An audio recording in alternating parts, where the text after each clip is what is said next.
لە کوردستان چی دەگوزارێت؟ ئەگەرەکانی پێکهێنانی حکوومەت.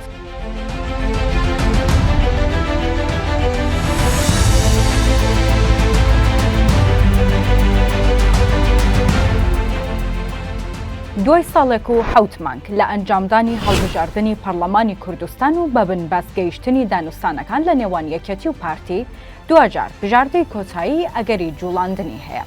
پارتی و یەکێتی دوای ئەنجامدانی 18 کۆبوونەوە لە ئاستی باڵادا نەگەیشتنە هیچ ڕێکەوتنێک ئێستا لە هەموو کات زیاتر دژ و دژبەری یەکدین و ئەگەرەکانی بە ئاشتی گەیشتنە ڕێکەوتن سفرە و کۆبوونەوە هاوبەشەکانیان هەڵپەساردون.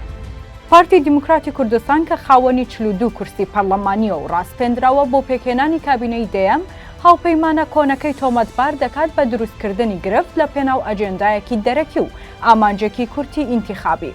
یەکەتی نیشتمانی پارتی تۆمەتبار دەکات بەوەی کە نایەوێت هاوبەشی ڕاستەقینەی پێ بکات و تەنها دەیەوێت بۆ شایەکانی پێپڕ بکاتەوە.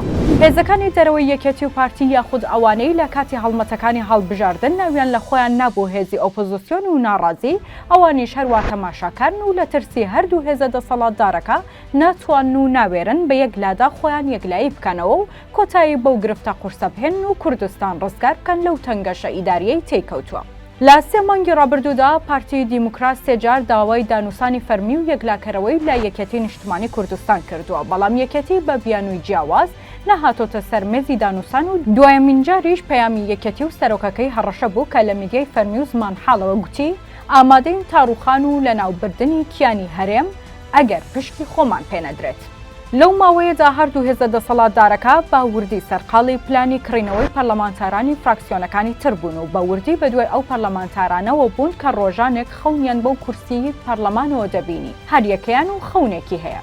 یەکێتی نیشتمانی بە گوشار و هەڕەشە و گرتنی سەرۆکەکەیان توانی نەوەی نوێ ملکەچی داخوازیەکانی بکات و دوجار تواندیەوە لە ناو خۆیدا و دووری خستەوە لە پارتی و ئەگەرەکانی پێکهێنانی حکوومەت بەبێ فراکسیۆنی سەوز. پارتی دیموکراتیش بەردەوامە لەسەر هەوڵەکانی بۆ کڕینەوەی پەرلەمانتارانی لایەنەکانی تر بە تایبەتی پەرلەمانتارە پەراگەندەکان. چەند ڕۆژێکە پارتی دیموکراتی کوردستان سەرقاڵی پلانێکی نوێ ئەویش کاراکردنەوەی پەرلەمان بەبێ یەکێتی و پڕکردنەوەی پۆستەکان و جێهێشتنی بەشەکەی یەکێتی چاوکاتە یەکێتی دەگاتە قەنەعەتی کۆتایی و ملدەدات.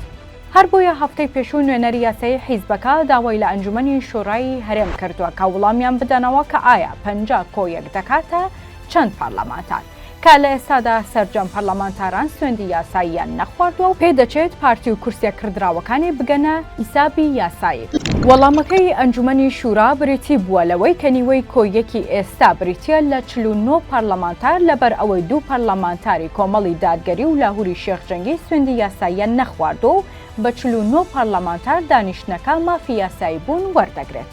ڕۆژانی داهاتوو کاتوساتی هەستیار دەبن. پارتی پێی ناوەتە قۆناغێکی هەستیار و یەکێتیش چاوەڕێی یەکەمین هەنگاوی دژبەرەکەیەتی. پرسیارەکە ئەوەیە ئایا بەو ئاسانیە ئەو لەمپەرە سەختە 2 ساڵیە دەبردرێت و کۆتایی بەو قەیرانە دێت یاخود ئەم هەوڵەش دیسان تەنها کارتێکی گوشارە.